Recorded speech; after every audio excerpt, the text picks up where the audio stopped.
The rain hammered against the windows of Moonlight Café like tiny fists demanding attention. Inside, the warm yellow lights made everything feel cozy and safe. The smell of fresh coffee and baked croissants filled the air, mixing with the quiet chatter of morning customers. Robert sat in his favorite corner spot, the same table he'd claimed every Tuesday morning for the past 3 years. His expensive laptop was open in front of him, showing charts and numbers that would make most people's heads spin. At 42, he had built a tech company from nothing into something worth millions.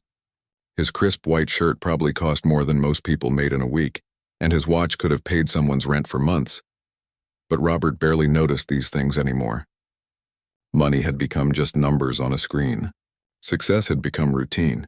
He sipped his $12 organic coffee without tasting it, his eyes glued to an email about buying another small company. Just another Tuesday. Just another deal. The cafe buzzed with the usual morning crowd. Business people in suits rushed in and out, grabbing their caffeine fix before heading to important meetings. College students sat in groups laughing over textbooks they probably should have been reading. A few older folks read newspapers while nursing their drinks, taking their time with nowhere urgent to be. Robert noticed none of it. His world had shrunk to the size of his laptop screen. 3 blocks away, Tyler stood under a bus stop shelter that did almost nothing to keep the rain off him. Water dripped from his dark hair onto his thin jacket, the only jacket he owned. Everything he had in the world fit into the beat-up backpack on his shoulders. It wasn't much. At 19, Tyler had been on his own for 3 weeks. The foster home had been his life for 6 years, ever since his mom died and no relatives stepped forward to take him in. But the day he turned 18, the system was done with him. Good luck, they'd said, handing him a bus ticket and $50. The money was gone now. He hadn't eaten in 2 days. His stomach felt like it was eating itself, sending sharp pains through his body that made him bend over sometimes. But Tyler had pride. He wasn't going to beg on street corners or hold up signs asking for money. There had to be another way. The warm glow from Moonlight Café caught his attention. Through the rain-streaked windows, he could see people inside, dry and comfortable. He watched a businessman throw away half of a muffin, barely touched. A woman left most of her sandwich on her plate as she hurried out to catch a taxi. Food, just sitting there, going to waste. Tyler had walked past this cafe dozens of times in the last few weeks. He'd seen the workers throw away bags of leftover pastries at closing time. Day-old bread, sandwiches that didn't sell, all perfectly good food that ended up in dumpsters. Maybe he could ask. Not for money, he wouldn't do that. But for food that would otherwise get thrown away anyway. It wasn't really begging if they were just going to waste it, right? His hands shook as he pushed them deeper into his jacket pockets. Part of it was from the cold, but mostly it was nerves. What if they said no? What if they called the police? What if they banned him from even walking past the cafe? But his empty stomach made the decision for him. Tyler took a deep breath and walked toward the door. Inside the cafe, Robert was reading about quarterly profits when he heard the bell above the door chime. He didn't look up. The bell rang all morning as people came and went. It was just background noise to him now. Tyler stepped inside, and for a moment the warmth felt like a hug. He hadn't realized how cold he'd been until the heated air hit his face. He stood by the door for a few seconds, water dripping from his clothes onto the tile floor. The cafe was quieter now. The morning rush had ended and only a few customers remained. An elderly man read a book by the window. 2 women talked softly over their coffee cups. And in the corner, a man in an expensive shirt stared intensely at his computer screen. Tyler waited. He didn't want to interrupt anyone or cause a scene. When people were busy, they were more likely to say no. He needed to time this right. Behind the counter, Kelly was wiping down the espresso machine. She was probably around Tyler's age, with kind eyes and a name tag that was slightly crooked. She seemed nice enough, but Tyler knew that didn't guarantee anything. Nice people could still say no. His plan was simple. Wait for a quiet moment, approach politely, and ask if there were any leftover pastries or sandwiches from the breakfast menu that would otherwise be thrown away. Be respectful. Don't push if they said no. Thank them either way. But standing there in his wet clothes, Tyler suddenly felt very aware of how he must look. His hair was messy from sleeping outside. His clothes were wrinkled and damp. He probably smelled like the rain and 3 weeks of limited access to showers. Everyone else in the cafe looked clean and put together. They belonged here. He felt like an intruder. Robert finally noticed the dripping sound. Someone must have come in from the rain and was making a mess. He glanced up, annoyed, ready to see some inconsiderate person who couldn't shake off their umbrella properly. Instead, he saw a young man standing awkwardly by the door. The kid was soaked through, his dark hair plastered to his head. His clothes were cheap and worn, and he carried himself like someone who was trying not to be noticed. For a split second, their eyes met across the cafe. Robert saw something he wasn't expecting. Not anger or demand or entitlement. Just quiet determination mixed with nervous hope. There was something honest in that look. Something real that cut through all the pretense of Robert's usual world. Then Tyler looked away, focusing on the counter where Kelly was working. He took a careful step forward, then another. His shoes squeaked slightly on the wet floor. Robert found himself watching instead of returning to his laptop. Something about this kid was different. He moved carefully, respectfully, like someone who knew he didn't quite belong but was trying his best anyway. Tyler approached the counter slowly, his wet sneakers making soft squeaking sounds on the polished floor. Each step felt like a small victory over his own embarrassment. He'd practiced what he would say 100 times while walking here, but now that the moment was real, the words felt heavy in his throat. Kelly looked up from her cleaning and smiled, the kind of automatic customer service smile that was friendly but distant. "Can I help you?" she asked. Tyler cleared his throat. His voice came out quieter than he'd intended. "Hi, I was wondering." He stopped, took a breath, tried again. "Do you have any leftover pastries or sandwiches from this morning? Stuff that you might throw away anyway." The question hung in the air between them. Kelly's smile faltered slightly as she realized what he was really asking. Her eyes took in his appearance, the wet clothes, the worn backpack, the careful way he held himself like someone trying not to take up too much space. From his corner table, Robert found himself listening without meaning to. The young man's voice was polite, almost formal. There was no anger in it, no demand. Just a simple, honest request from someone who clearly needed help. Kelly glanced toward the back of the cafe where her manager was doing inventory. Company policy was clear about not giving away food, even day-old items. But something about this kid's manner made her want to help. He wasn't pushy or rude like some people who came in asking for free stuff. He was asking for leftovers, food that would end up in the trash anyway. "Let me see what we have," she said softly, moving toward the pastry case. Tyler's shoulders relaxed just a little. She hadn't said no immediately. That was something. But then footsteps echoed from the back room and Kelly froze. Her manager, Tom, emerged carrying a clipboard and wearing the expression of someone who took rules very seriously. "What's going on here?" Tom asked, his voice carrying across the quiet cafe.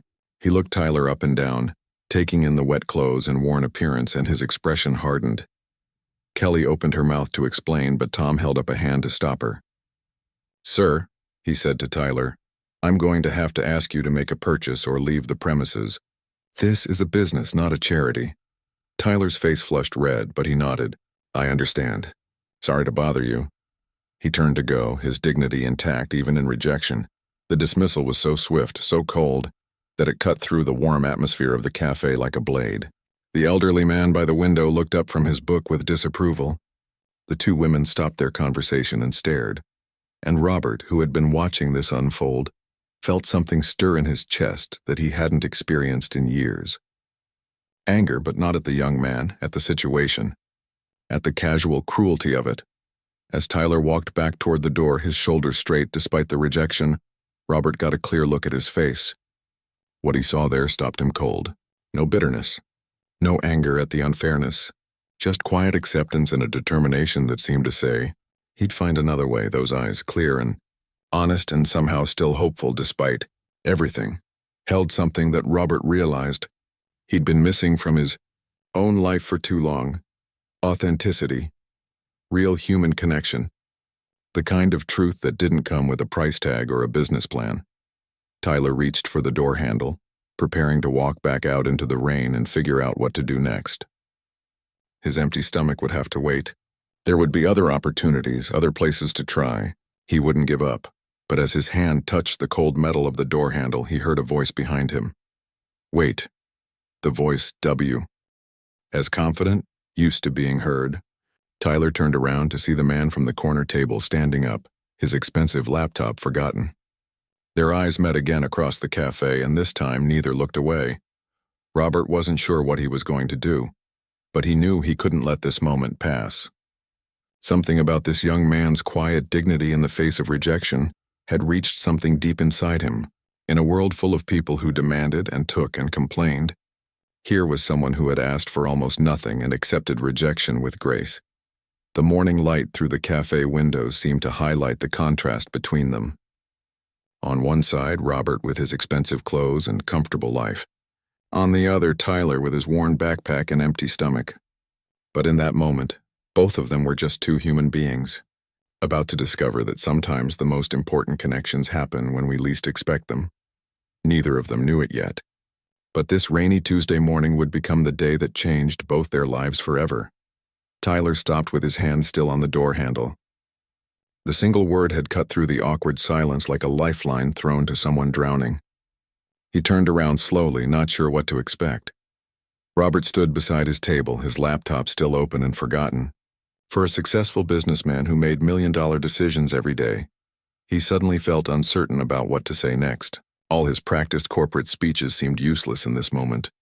"I'm sorry about that," Robert said, nodding toward Tom, who was now glaring at both of them from behind the counter.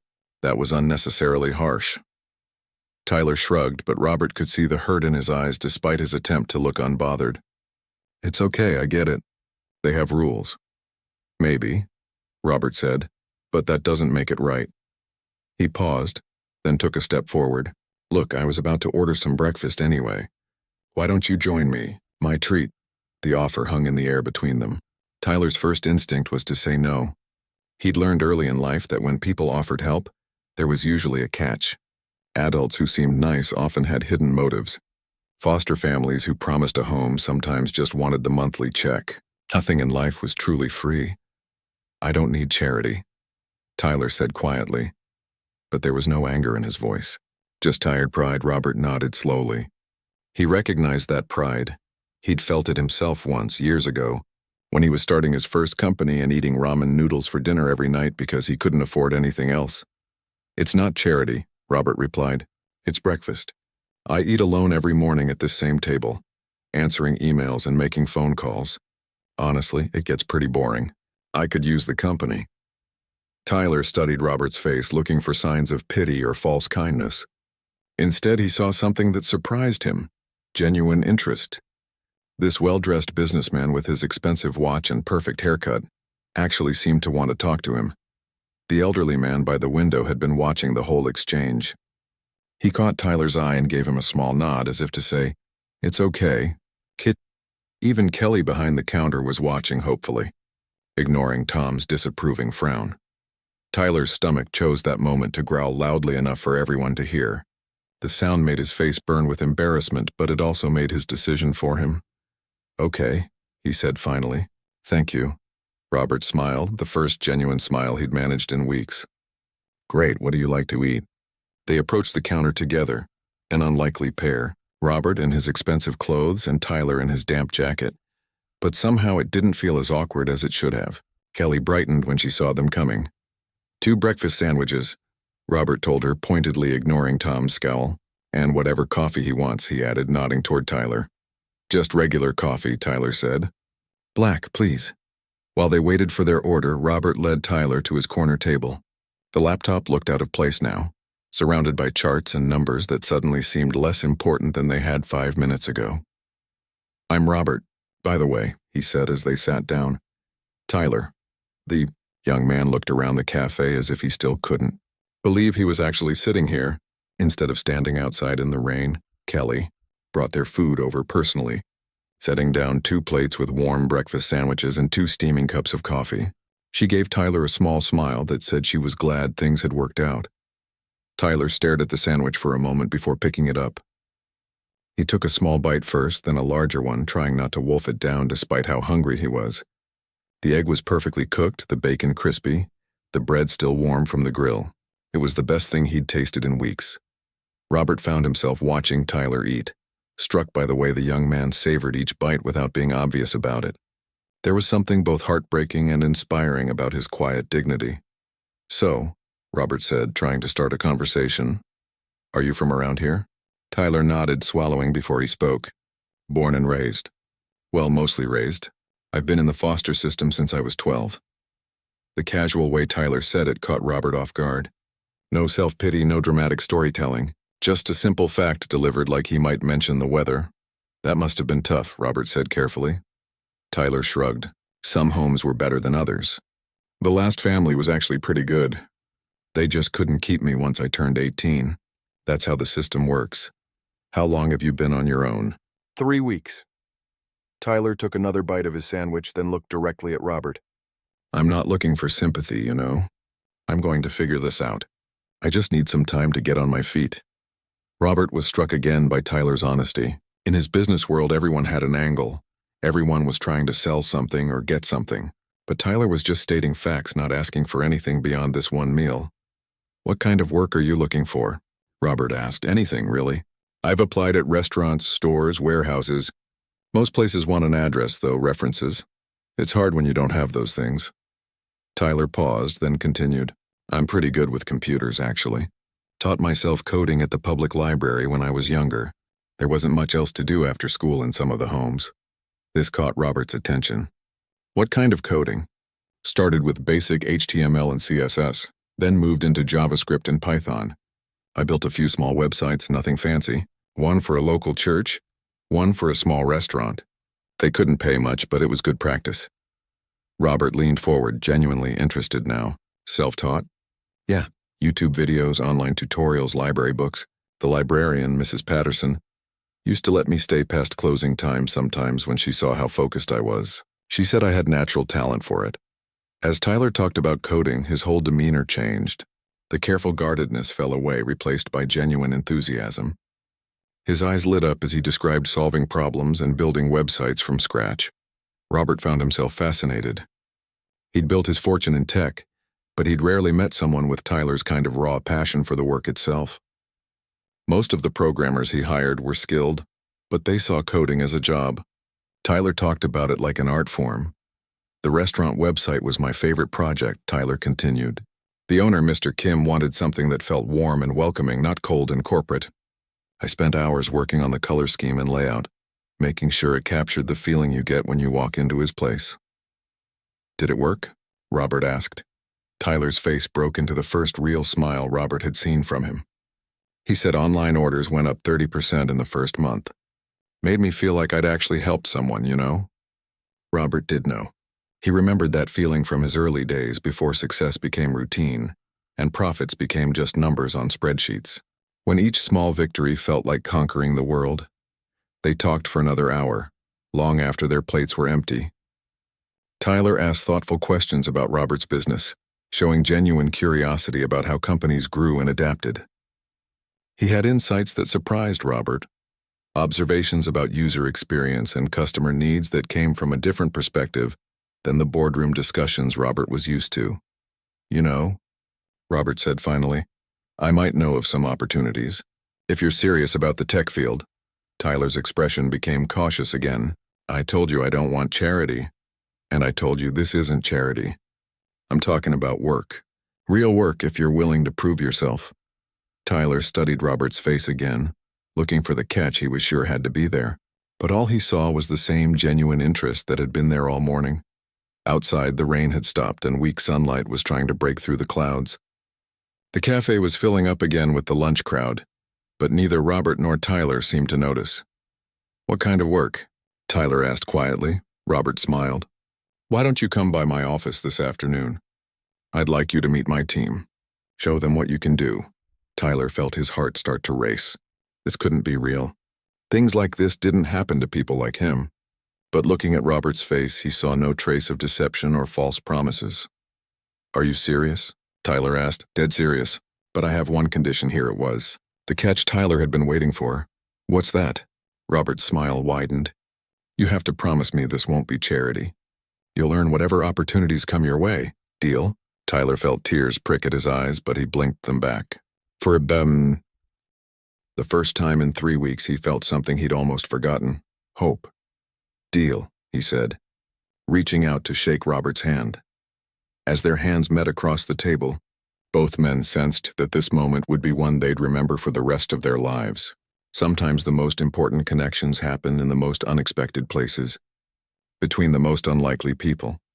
And sometimes, all it takes is someone willing to say wait when everyone else is ready to let you walk away. Robert's office building was the kind of place Tyler had only seen in movies. Glass and steel reaching toward the sky, with a lobby that looked more like a fancy hotel than a workplace. Tyler stood outside for a full 5 minutes, second-guessing himself. What was he doing here? He didn't belong in a place like this. His clothes were cleaner now. Robert had given him money to buy a decent shirt and pants from a nearby thrift store, but he still felt like everyone would know he didn't fit in. His phone buzzed with a text from Robert. "Take the elevator to the 15th floor. Ask for me at reception. You've got this." Tyler took a deep breath and walked through the revolving doors. The lobby was even more impressive inside. People in expensive suits walked past talking on phones about deals and meetings. The security guard looked him up and down but didn't stop him when Tyler headed for the elevators. On the 15th floor, a friendly receptionist directed him to a conference room, where Robert was waiting with 3 other people. Tyler's nerves kicked into high gear as he knocked on the glass door. "Tyler," Robert stood up with a genuine smile. Come in. I want you to meet my team." The 3 people around the table looked curious but not unfriendly. There was Lisa, the head of product development, a woman in her 30s with kind eyes and colorful glasses. Next to her sat Jake, the senior developer, probably in his 20s with a t-shirt that read, "I turn coffee into code." The third person was David, the company's operations manager, older and more formal than the others. "Everyone, this is Tyler, the young man I told you about," Robert said. "Tyler, these are some of the smartest people I know." Tyler shook hands with each of them, trying not to show how nervous he was. His palms were sweating despite the air conditioning. "Robert tells us you're self-taught," Lisa said, settling back into her chair. "That's impressive. What got you started with coding?" Tyler relaxed slightly. This was easier than small talk. He could talk about coding. "Honestly, boredom. I was in a foster home where the other kids weren't really interested in much besides video games. The library had free computer access, so I started there." "What was your first project?" Jake asked, leaning forward with interest. "A simple website for keeping track of library books. Nothing fancy, but the librarian let me test it on their system. When it actually worked, I was hooked." David, who had been quiet until now, spoke up. "Robert mentioned you built a website for a restaurant. Can you tell us about that?" Tyler pulled out his phone, an older model, but it worked. "I can show you if you want." He navigated to Mr. Kim's restaurant website, and Jake whistled softly. "This is clean. Really nice design." The owner wanted something that felt warm and welcoming, Tyler explained. "Most restaurant websites are cluttered with too much information. I tried to keep it simple but still show the personality of the place." Lisa examined the site on her laptop, clicking through the pages. "The mobile version is perfect. A lot of professional designers mess that up. Mobile-first design," Tyler said. "Most of his customers would be looking at it on their phones." "Smart thinking," Jake agreed. "What did you build it with?" "Basic HTML, CSS, and JavaScript. I wanted to keep it fast and lightweight. No point in having a beautiful website if it takes forever to load." Robert watched the interaction with growing excitement. His team wasn't just being polite. They were genuinely impressed. And Tyler was holding his own, answering technical questions with confidence and clear explanations. "We've actually been struggling with something," Lisa said, glancing at Robert. "Maybe you could take a look and give us your thoughts?" She turned her laptop around to show Tyler a web page that looked cluttered and confusing. "This is our customer portal. Users log in to track their orders and access support. But we keep getting complaints that it's hard to navigate." Tyler studied the screen for a moment, his brow furrowed in concentration. "Can I?" he asked, gesturing toward the laptop. "Go ahead," Lisa said. Tyler pulled the laptop closer and spent a few minutes clicking through the different pages. The room was quiet except for the sound of his fingers on the keyboard and the occasional as he discovered something new. "Okay," Tyler said finally, turning the laptop so everyone could see. "The main problem is that you're trying to show too much information at once. When someone logs in, they don't want to see every option available. They usually want to do one specific thing. He pointed to the screen. See how the main menu has 12 different options? That's overwhelming. Most users are probably looking for one of three things: track an order, get support, or update their account. Jake nodded slowly. That makes sense. We kept adding features without thinking about the user experience. What would you do differently? Robert asked. Tyler looked around the table, suddenly aware that everyone was focused on him. Well, I'd redesign the dashboard with 3 main sections, maybe with icons to make them easy to identify. Put the most common actions front and center, and move the advanced stuff to a separate page. Could you show us what you mean? Lisa asked. Maybe sketch it out? Tyler found himself nodding before he realized what he was agreeing to. Sure, I could mock something up. Do you have a whiteboard? David pointed to a large whiteboard on the wall. Tyler stood up and grabbed a marker, his nervousness forgotten as he got caught up in solving the problem. He started drawing boxes and arrows, explaining his thought process as he went. Navigation should be simple and predictable. Users shouldn't have to think about where to click next. As he drew, the others gathered around the whiteboard. Tyler found himself in his element, explaining concepts and fielding questions. This was what he loved about coding, taking something complicated and making it simple and elegant. What about the color scheme? Jake asked. Right now it's all gray and blue, very corporate, Tyler said. But your company helps small businesses, right? Maybe warmer colors would make it feel more approachable, not childish, just more human. Lisa was taking notes on her phone.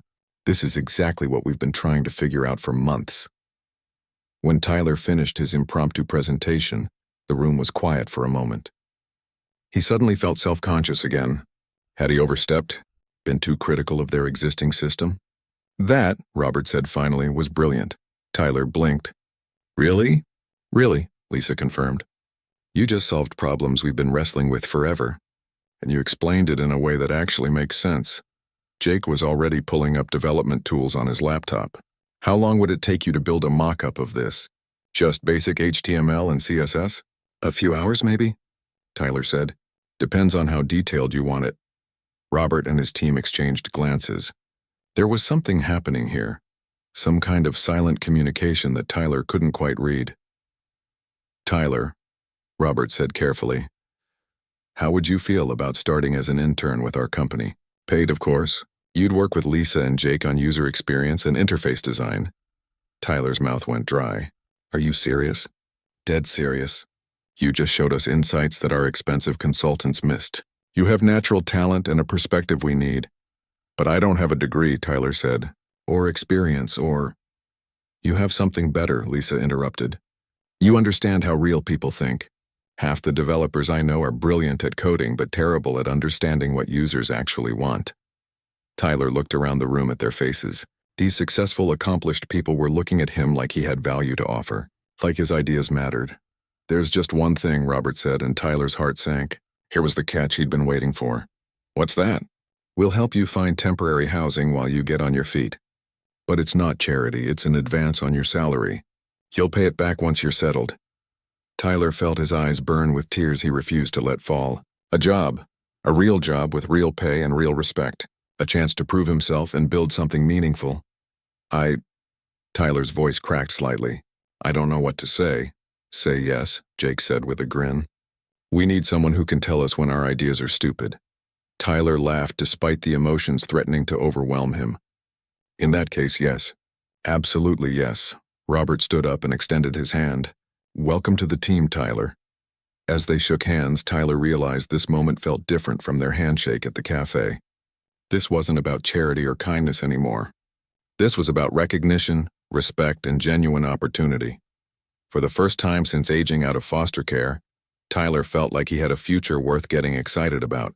And it had all started with asking for leftover pastries at a cafe on a rainy Tuesday morning. Sometimes the biggest changes in life come disguised as small moments of courage. Tyler's first day at work felt like stepping into a different world. The small apartment Robert had helped him find was nothing fancy, just a studio with a bed, a tiny kitchen, and a desk by the window. But it was his. For the first time in 3 weeks, he'd slept through the night without worrying about rain or safety. He arrived at the office 30 minutes early, carrying a notebook and wearing his new thrift store clothes. The security guard recognized him from the day before and nodded with a smile. "Mr. Tyler, right?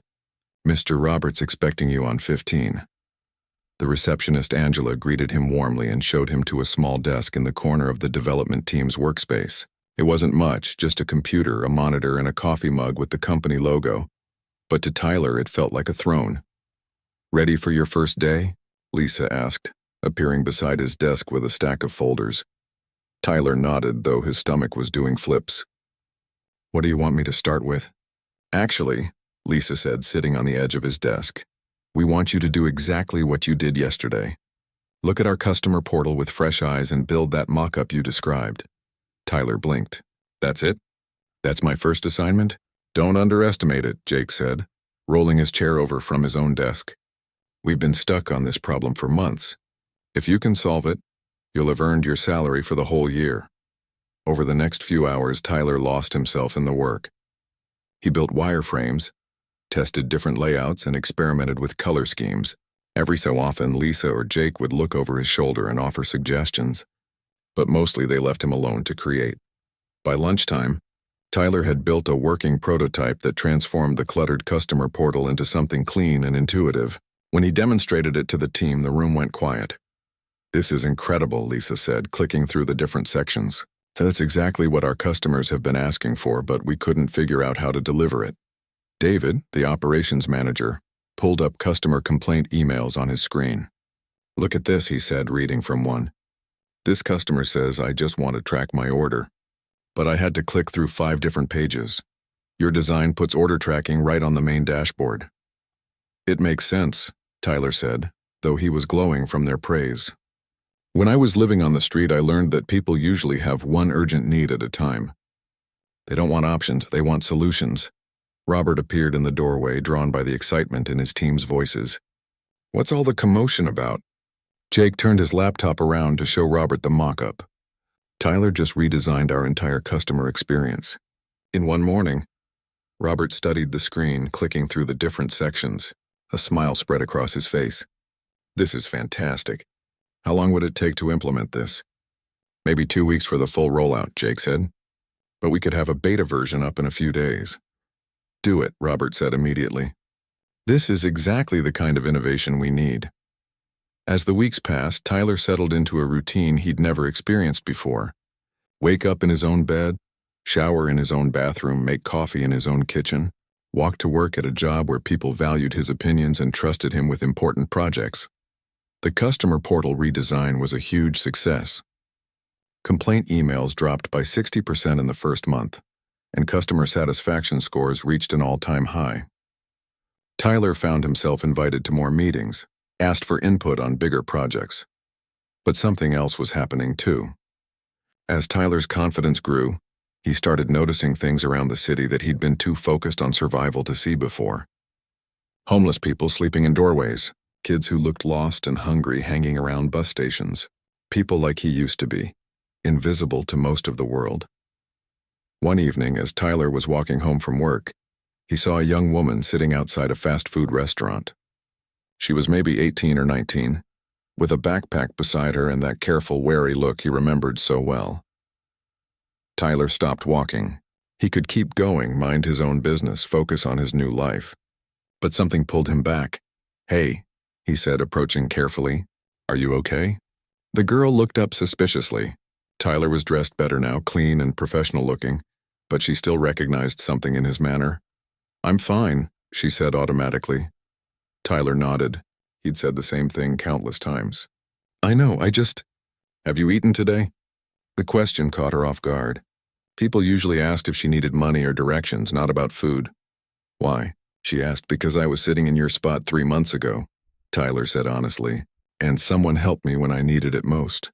He bought her dinner and listened to her story. Amy had aged out of foster care 6 months ago and was trying to save enough money from odd jobs to get her own place. She was smart and determined, just like Tyler had been, but stuck in the same impossible cycle. "There are programs," Tyler told her, "resources, but they're hard to find if you don't know where to look. You found them?" Amy asked. Tyler thought about how to answer that. "I got lucky. Someone saw potential in me and gave me a chance. But there should be an easier way. A better system. That night, Tyler couldn't sleep. He kept thinking about Amy and all the other young people like her, aging out of foster care with nowhere to go and no one to help them navigate the world.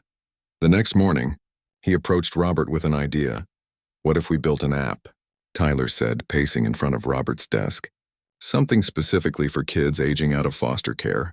It could connect them with resources, job opportunities, temporary housing, maybe even mentorship programs." Robert leaned back in his chair, intrigued. "Tell me more." "Most of these kids have smartphones even if they don't have homes. An app could be their lifeline. It could list available services, help them apply for assistance, even connect them with employers who are willing to take a chance on someone without a traditional background." Tyler pulled out his notebook, filled with ideas he'd scribbled down the night before. "We could partner with local businesses, homeless shelters, job training programs. Create a whole network of support." Robert was quiet for a moment, processing the idea. This is ambitious and important, but it would be a significant investment of time and resources. Tyler's heart sank slightly. Of course it was too big, too complicated. "But," Robert continued, "it's exactly the kind of project this company should be taking on. We've been looking for ways to use our success to make a real difference." Tyler blinked. "Really? Really? I want you to develop this idea fully. Create a business plan, research the market, figure out what we'd need to make it work. You'd let me lead the project?" Robert smiled. "Tyler, 3 months ago you were asking for leftover pastries. Today you're proposing solutions that could help thousands of people. I'd be crazy not to let you lead this." Over the next month, Tyler threw himself into researching and planning. He interviewed social workers, talked to other foster care alumni, studied existing apps and programs.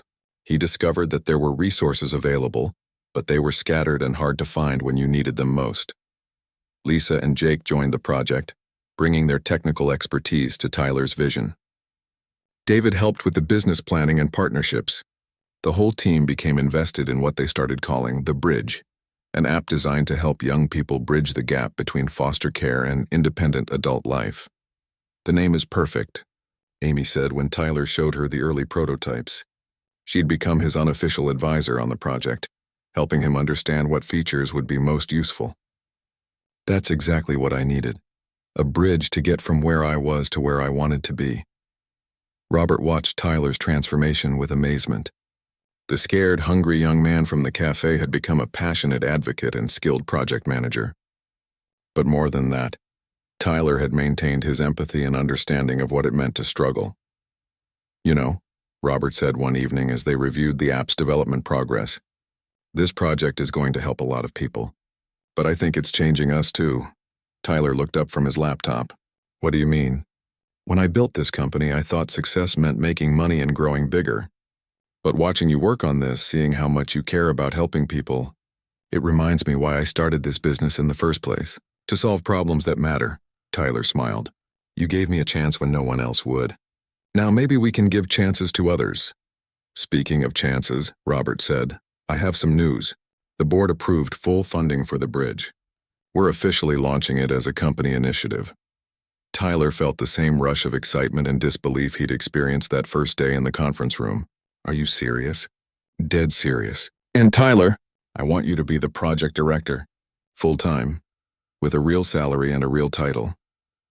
Tyler thought back to that rainy morning at Moonlight Café, when he'd been too proud to beg but desperate enough to ask for leftovers. If someone had told him then that he'd be running a project to help other foster kids, he would have thought they were crazy. "I accept," Tyler said, shaking Robert's hand for what felt like the 100th time since they'd met. But this handshake was different. This time Tyler wasn't just accepting help or opportunity. He was accepting responsibility, the chance to be for other young people what Robert had been for him. Sometimes the best way to move forward is to reach back and help someone else take the same journey. 2 years later, Tyler sat in the same corner booth at Moonlight Café where he'd first met Robert. But everything else had changed. The morning sun streamed through the windows, warming his face as he reviewed reports on his laptop. The Ridge app now had over 50,000 users across 12 states. Young people aging out of foster care were using it to find housing, job training, mentorship programs, and emergency support. The success stories filled Tyler's inbox daily. "Another coffee, Mr. Tyler? Kelly asked, approaching his table with a warm smile. She was the manager now, having been promoted after Tom left for another job. The cafe had a different energy under her leadership, warmer, more welcoming to everyone who walked through the door. "Thanks, Kelly," Tyler said, looking up from his screen. "Busy morning?" "The usual rush. But we have something new," she said, her eyes twinkling. "Want to see?" Kelly led him to the front counter where a small sign was posted next to the register. "Community Support Program. Extra pastries and meals available for those in need. No questions asked. Sponsored by local businesses and customers who care." Tyler smiled broadly. "When did this start?" "Last month. Funny thing is, it was inspired by a story someone told me about a young man who once asked for leftovers here. Apparently that moment changed a lot of lives." Tyler felt his chest tighten with emotion. He knew Robert had been quietly working with Kelly on this program, but seeing it in action was something special. The bell above the door chimed, and Tyler turned to see Robert entering, shaking raindrops off his umbrella. Even in his expensive coat, he looked different than he had 2 years ago. Less rushed, more present. He waved at Tyler and headed over. "Morning meeting at our usual spot," Robert said, sliding into the booth across from Tyler. "Wouldn't miss it," Tyler replied. They'd maintained this weekly tradition ever since Tyler's first day at work. Every Tuesday morning, same table, same time. It kept them grounded and connected to where their partnership had begun. Robert ordered his coffee, still the expensive organic blend, while Tyler showed him the latest app. Statistics on his laptop. "Look at this," Tyler said, pointing to a graph. "This month alone, we connected 230 foster care alumni with job opportunities. And check this out. The average user finds stable housing within 6 weeks of downloading the app." Robert studied the numbers, but Tyler could tell his attention was elsewhere. "What's on your mind?" Tyler asked. "The foundation board meeting yesterday," Robert said. "They approved our proposal to expand internationally. They want to launch the bridge in Canada and the UK by next year." Tyler's eyes widened. "That's incredible. But you don't look excited." "I am excited. It's just, sometimes I think about that morning when I almost didn't look up from my laptop. What if I'd been too busy to notice you? How many opportunities like that do we miss every day?" Before Tyler could respond, they were interrupted by a commotion near the counter. A teenager, maybe 17, was speaking quietly to Kelly. He was clean but thin, carrying a worn backpack, and there was something familiar about the careful way he held himself. "Excuse me," the boy was saying.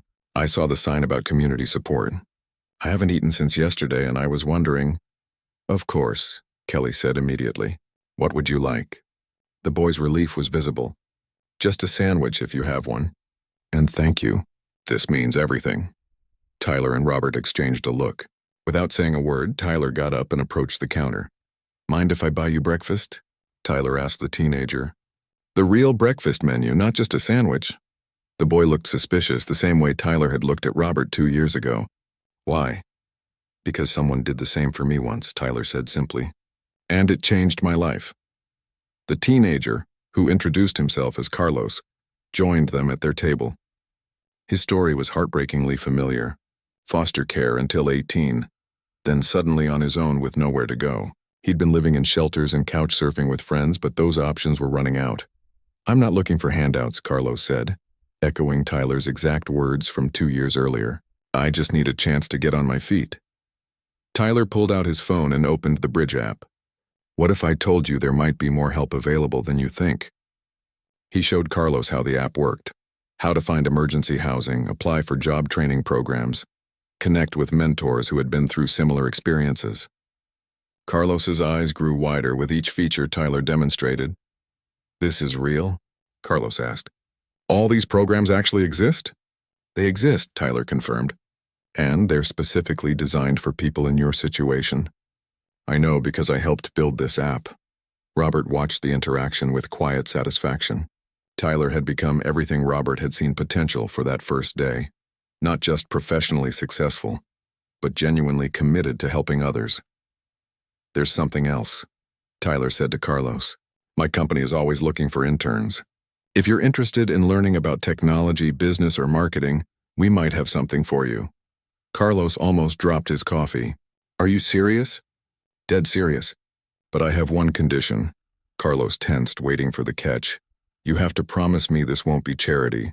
You'll work hard and earn everything you get, deal?" Carlos's face broke into the first smile they'd seen from him. Deal. As Robert watched Tyler shake hands with Carlos, he realized this was exactly what had been missing from his life before that rainy Tuesday morning. Purpose beyond profit. Connection beyond transactions. The satisfaction that came from using success to create opportunities for others. "You know," Robert said after Carlos left with Tyler's business card and a list of resources, "I used to measure success by how much money I made in a year. How do you measure it now?" Tyler asked. Robert gestured toward the door where Carlos had just exited, walking taller than when he'd entered. "By how many lives we change. How many young people find their path because we were willing to take a chance on them?" Tyler nodded, understanding completely. The bridge had processed over $3 million in funding for various support programs. But the real measure of success was in the thank you emails from users who had found jobs, housing, and hope. "Speaking of which," Tyler said, "Amy called yesterday. She's graduating from community college next month and starting her bachelor's degree in social work. She wants to work with foster kids." Robert smiled. Amy had been one of their first success stories, moving from the streets to stable housing to education, all with support from the Bridge Network. "And remember Kevin, the kid from Portland who messaged us last year? He just opened his own auto repair shop. He's hiring other foster care alumni and training them in the trade." These stories had become Tyler's favorite part of the work. Each success created ripple effects with people who had been helped reaching back to help others. "I have news too," Robert said. "The board wants to offer you the position of executive director for the entire foundation. Not just the bridge, but all of our community programs." Tyler nearly choked on his coffee. "Executive director? Robert, I'm 21 years old. And you have more real-world experience with the issues we're addressing than anyone else I know. Plus, you've proven you can lead, innovate, and inspire others." Tyler thought about how far he'd come since that morning when he'd asked Kelly for leftover pastries. From homeless teenager to executive director of a foundation helping thousands of people. It seemed impossible, but then again, so had getting a job at Robert's company. "There's just one condition," Robert added with a grin. "What's that?" "We keep meeting here every Tuesday morning. This table, this cafe. It reminds us where we came from and why we do this work." Tyler laughed, remembering how nervous he'd been the first time Robert had said those words to him. Deal. As they finished their coffee and prepared to head to the office, Tyler noticed an elderly homeless woman sitting on the bench outside the cafe. Without hesitation, he bought her a hot coffee and a breakfast sandwich, chatting with her for a few minutes about resources that might be available. Robert watched through the window, marveling at how naturally kindness came to Tyler, now that he had the means to act on it. When Tyler returned to the table, Robert was looking at him with something that might have been pride. "What?" Tyler asked. "Just thinking about that morning 2 years ago. You asked for leftovers because you were hungry and had nothing. Now you're feeding others because you remember what it felt like to have nothing." Tyler looked around the cafe, at Kelly managing her team with warmth and respect, at the community support sign that was helping people every day, at the table where his life had changed forever. "You know what I learned?" Tyler said. "It's not about the money or the success or even the recognition. It's about seeing people. Really seeing them. You saw me when I was invisible to everyone else. And now you see others the same way," Robert replied. As they walked toward the office, Tyler pulled out his phone to check the Bridge app. Another 57 young people had created profiles overnight. 57 more chances to make a difference. Behind them, Moonlight Café continued its morning routine, serving coffee, providing warmth, and occasionally becoming the place where lives change forever. Because sometimes all it takes is someone willing to look up from their laptop and say, "Wait," when the world is ready to let someone disappear. The rain had stopped, and the sun was shining through the clouds, casting long shadows on the sidewalk ahead. Tyler and Robert walked side by side toward whatever came next, knowing that the best changes in